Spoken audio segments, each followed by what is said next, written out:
For a second year in a row, it happens to be a sombre Christmas this year in Europe too. Just a week ahead of the big holiday period, parts of Europe have once again gone into lockdowns. Countries have tightened restrictions as the Omicron variant drives up cases and hospitalisation across the continent. Starting with the Netherlands, where Prime Minister Mark Rutte announced that the country was essentially shutting down, calling the new lockdown unavoidable. Nederland gaat vanaf morgen nog een keer in lockdown. Nederland gaat nog een keer op slot. Dat is onvermijdelijk vanwege de 5e golf die met de Omicron-variant op ons afkomt. Omicron verspreidt zich nog sneller dan we al vreesden. En dus moeten we nu ingrijpen om zoveel mogelijk erger te voorkomen. All non-essential shops like bars, gymnasiums, hairdressers, salons and other public venues will be closed down at least until the 14th of January. Only 2 guests will be allowed per household, which can be increased to 4 over the holidays. While countries across Europe have been tightening restrictions, the new rules in the Netherlands are the strictest so far. Now, unlike the Netherlands, Germany has ruled out a Christmas lockdown for now, but has warned that a 5th COVID wave could no longer be stopped. Authorities stress that mandatory vaccinations are the only way to stop the pandemic. In order to fasten the pace of vaccination, the government has now ordered that unvaccinated people have been banned from entering non-essential establishments. In the neighbouring country of Belgium, which is recording nearly 10,000 cases a day, thousands of protesters marched through Brussels on Sunday for the 3rd time against reinforced COVID-19 restrictions. The protesters said that they were protesting against the government's strong advice to get vaccinated.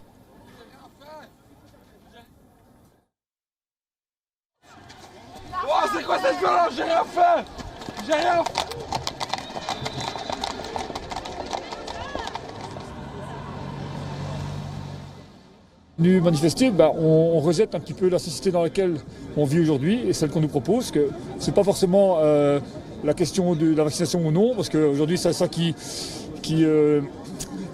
polarise les débats, mais aujourd'hui notre but, nous, c'est de dire on ne veut pas de cette société, clairement. As the COVID cases surge across the European Union, the European Medicines Agency has said that its Human Medicines Committee would hold an extraordinary meeting to decide on Novavax. It cleared Novavax and it will then become the 5th COVID jab to be authorized by EMA. Now, for more updates about the COVID crisis in Europe, especially ahead of Christmas, Lucy Huff now joins us live from Brussels for more on this story. Lucy, thanks so much for joining us. Now, it's a few days before Christmas and the Omicron variant has been surging across Europe. We just told our viewers about the situation in the Netherlands, which has all but shut down. So has this made people more cautious and dampened the holiday spirit?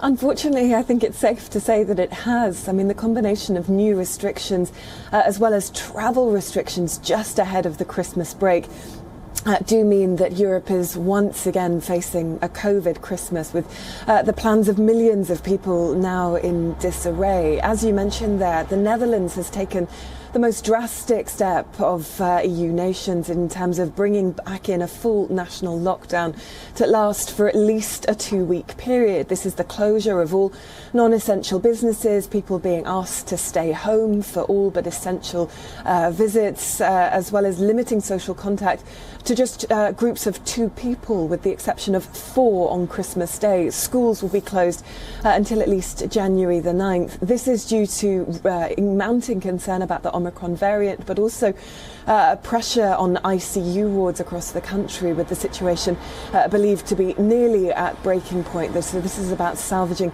the health service there. Now, other restrictions have been brought in other European countries, such as toughening up measures for the use of COVID vaccine passports, increasing rules on mask wearing and social distancing, but there is clear concern amongst EU member states about the Omicron variant, which is being recorded with soaring rates in the neighbouring United Kingdom.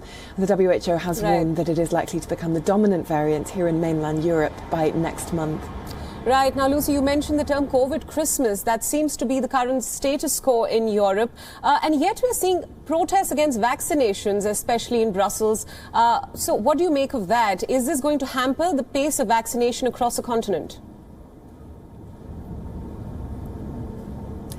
Yes, we did have nearly 10,000 people turn out onto the streets of the Belgian capital yesterday for a third COVID demonstration, which is a combination of those protesting against new restrictions brought in to tackle surging COVID-19 rates here, but also the COVID vaccine passport, which is now mandatory to enter things like restaurants, cinemas and museums, which is either proof of full vaccination or proof of a negative COVID-19 test. Now, there are stricter rules being brought in for healthcare workers from the 1st of January, who must now receive the vaccine or face losing their jobs if they don't get that vaccine within a 3-month period. So a number of the people that were taking part in yesterday's demonstration were those healthcare workers who are vaccine hesitant. Now, that pattern does repeat across Europe. There are stubborn levels of vaccine resistance in a number of European countries across the bloc, whether it's in Northern Europe, countries like